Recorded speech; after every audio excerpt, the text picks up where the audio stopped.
Hello, everybody, and welcome to another live show with myself, Adam Strong, on the Game Changers Experience. And really looking forward to today's conversation because today's conversation is all about how you can go from being stuck to back onto the path of business growth. And I'll give you some context around that in a second. But before we do, if you're listening to me live, use the hashtag live, use the hashtag replay. And as I always say to people, PLC, post, like, or comment on the comment section below. That'd be awesome. And also, if you're listening to me on the podcast, I will put any show description notes below, and you can listen to us over on Apple, Google, Amazon Music, Spotify, whatever your favorite podcasting platform is. You know, this week has been really an eye opener for me this week, and I've had numerous conversations, and there seems to be this kind of like regular pattern that I'm kind of that I'm kind of seeing, if you like. Do you know what I mean? I wanted to kind of share that with you. But before we do, I want to give a big shout out to Stuart. How you doing, Stuart? It's hashtag live. Awesome. Stuart's one of our awesome mastermind members and an awesome financial advisor. By the way, I was not paid for that. I just wanted to kind of give you a big shout out to Stuart. He's an awesome guy. So one thing that has kind of the reason I wanted to jump on here really, really quickly, by the way, is to kind of give you some context about what today's all about, right? So, as some of you may or may not be aware, I started up my first business at the age of 11. So, that was a long time ago, right? If you want to learn more about my story, you're welcome to connect with me over on LinkedIn. You'll see the full context of how I got started. But I started up my first business at the age of 11. So, you could say I've been there, done that, and got the t-shirt many times over, right? And one thing that I have personally experienced, but also that I'm seeing, um, things that I'm seeing on a regular basis, just through the conversations that I'm having, is the understanding of how business works, right? And so one thing that I get a real kind of like flavor for, and again, is that businesses go through cycles. And I with a lady called Jamila, a proper marketing expert, and we shared some great ideologies, but kind of some great conversations around business cycles and what businesses do in terms of their lifespan and things. And one of the things that's come off the back of through my experience over the last 30 years is that it doesn't matter what business you're in, okay? Every business goes through a cycle. And when you go through that cycle, it's a bit like within that lifespan of the business is that you'll tend to a bit of a crossroad when it comes to scaling up, right? Or business growth, okay? So you'll tend to you'll get to a block within that business growth cycle. And I call them a little bit like a wash machine. So I don't know if you ever felt like, you get to, you're working in the business, right? You're working your nuts off. And one thing tends to happen, depending on you know, what you see success, okay? But just say, for example, you were running, it doesn't matter what business you were running, but every business goes through these cycles. So the first cycle that I've identified as an example is when you get to the VAT threshold. So for you guys that are living over in the UK, you know what I mean by the VAT threshold, which is about £85,000 or thereabouts, about 110,000 US. And you'll get to that first cycle. All right. And within that first cycle, there's a lot of questions that you start to ask yourself. Like, for example, I'm getting to that VAT threshold. Do I need to take employees on? How do I scale? What systems do I need to put in place? And all of those questions start to become very overwhelming. And what that tends to do is it tends to create kind of emotional frustration more than anything else. And so I suppose my story in a way is I remember when I was transitioning from my previous industry that I was working in, which was on high sports performance, into the industry that I'm doing today. And it took me, I would say, probably the best part of 2 years to really grasp and understand why I wasn't moving forward. And it was due to the lack of clarity more than anything else.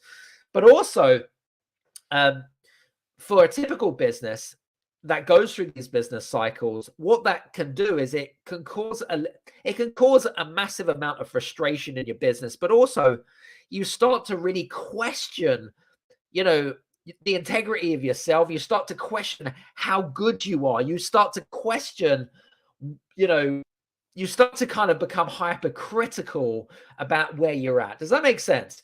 And I don't know if any of this resonates with any of you guys, but what I found is that when you start to, when I suppose, again, playing devil's advocate here, when your inner critic starts questioning you and you don't have answers or questions back, that's when negativity starts to creep in. Does that make sense? And so I feel like when you go through these business cycles, one of the best things that you can potentially do is go back to basics, right?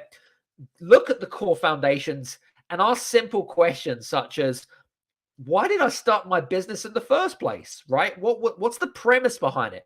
What's my purpose? Okay. What's my big underlying why? And it's not because, you're doing it for your family or whatever it is. There's a much bigger reason why you're doing what you're doing. Okay. Maybe it's for freedom. Maybe it's because you really love to help people or whatever it might be. But there's generally an underlying reason why you're doing what you're doing. Okay. And I feel like with a lot of business owners, especially in professional services, is that you really tend to overlook those core foundational nuggets of wisdom that you need. And one of the things, now imagine being able to know exactly how to, which area of the business that you need to focus on in order to get back to that kind of, what was going to say to you, that area of growth, how to get back onto that route, that kind of what I call scalability, upward trending growth chart, if you like. So imagine being able to know how to do that. One of the things that we did with one of the things that I did in the last couple of years is really listening to some of the same conversations that come up, and we've actually designed a very simple quiz, actually, called I call it the business growth quiz. And imagine being able to know exactly which area of the business you need to focus on, whether it be systems, whether it be brand, whether it be marketing. Imagine knowing which area of your business. What I found is that, especially if you're a single business owner, right, or you've got a small team, you'll tend to find that you work a lot within the business, right? So operationally, and what that tends to do, and I mentioned this to a lot of my clients, is what that tends to do is you're working in the trenches, what that tends to do is it tends to get you to switch off your self-awareness antennas off, all right? Which basically means is that you're not fully aware. You can't get what I call the top-down perspective of getting an understanding of, how do I get myself out of this cycle? How do I kind of get back into that growth mode, if you like? And a lot of business owners scratch their head thinking, what am I doing wrong? What is the disconnect here? What's the misalignment that's missing from my business, right? And what I found is, especially, from a personal perspective as well, I found that, it can take months, even years, to get that clarity, to get that kind of breakthrough that you need in order to get back to that kind of, that growth mode, if you like. All right. And I'm going to kind of jump into here and kind of endorse you to think about taking a back step and reflecting to seeing what are the things that you're doing well and what are the things that you're not doing so well. Okay. So again, taking inventory. All right. Taking inventory and seeing what's working well. What are the bells and the whistles that are making your business really work? And what are the things do you need to dispose of or improve to make it even better? So it's kind of like, imagine taking a Formula One car. And I love watching the videos of Formula One where, if you strip down a Formula One car, you've got the engine, you've got the wheels, you've got the suspension, you've got all of, thinking about Lego sets as well. Sorry, I'm digressing here, but I was a big fan of Lego. And one of the things that I loved about Lego is you got this instruction manual, right? You got this instruction manual, and it was an idiot's guide about how to create a particular model. Well, with me, when I was younger, I actually got that good. I didn't need the instruction model. I literally could just create things, which is great. But imagine that you destroyed that Lego model and you were told without the instruction manual, you had to rebuild the exact model that was on the box, right? But without the instruction manual. It's difficult, isn't it? It's really hard unless you practice and you practice time and time and time again. It's a bit like that in business. All right. So think of kind of like the bigger picture is like, what is the big vision? And then how do you reverse engineer that process? So I guess from my perspective, like going back to basics is super important. So, the understanding of your core values, right? Looking at the activities that you're doing on a day-on-day basis, right? Is it, and again, not thinking about ROI, because everyone thinks about return on investment, but actually, it might give you a direct return on investment straight away, but also you have to think of the long game as well, because there are activities that, there are activities that are going to provide instant results, but then there are activities that are going to provide more long-term results, if that makes sense. Like podcasting, right? When you do a podcast, I remember doing podcasting for the last sort of 2-3 years. And so I've been on many, like hundreds of podcasts. Okay. And now I know, even going back sort of a year ago, someone came up to me and they reached out to me and said, "Hey, so I listened to this podcast and you were on it, and there was so much that resonated with me. And I was just wondering if you might be able to help me." And that episode was actually done like 12 months before that. So it's amazing what you can just do just from the sake of that. So I guess my question to you guys is that imagine being able to know which area of the business that you needed to make improvements to really learn how to scale. Imagine being able to know how to do that. So if you're ready to learn how to scale your business in less than 3 minutes, what we've done is we've created a very simple scorecard, which is called the Business Growth Quiz. And it asks around 25 questions. It'll take you literally 3 minutes. They're yes, no answers. And it evaluates 5 different areas of the business. Okay. So it evaluates 5 areas of the business. And at the end of it, it gives you a score. And at the end of the score, you'll get a customized, personalized report on what you're doing well. Okay. And what areas of improvement do you need to make in order to get yourself out of that cycle and back into that business growth mode? So imagine being able to know exactly what you don't know, right? Imagine kind of, knowing, I mean, if I had something that would help me, like a tool or a resource to help me create that breakthrough and not having to spend 2 years of my life going through that emotional roller coaster and those frustrations. Imagine being able to shortcut that, right? You guys can now do that. So for those of you that are interested in learning more about the Business Growth Quiz, I'm going to actually put up a link here. And in fact, I've got it here. It's down at the bottom. It's called how to grow a business.scoreapp.com. It's how to grow a business.scoreapp.com.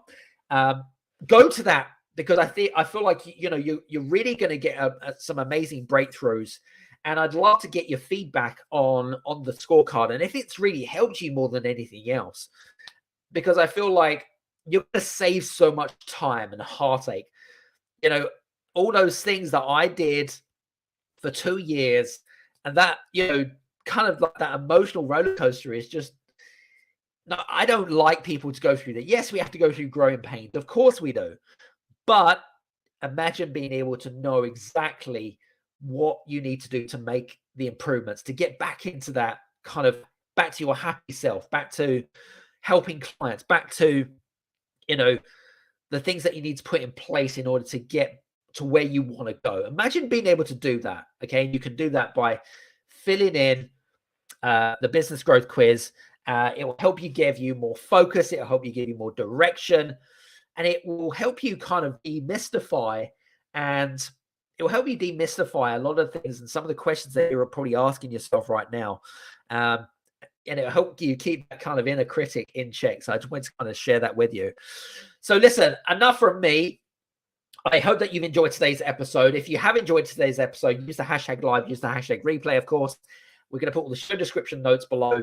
And, feel free to reach out, and I was going to say, put any comments in the comment section below, of course, and any questions around the business growth quiz. So from me, I hope you've enjoyed today's episode. Of course, it's short, sharp, and sweet. And if you have any questions around business cycles, what they are, and stuff like that, then again, feel free to reach out to me. I'll be happy to answer any questions.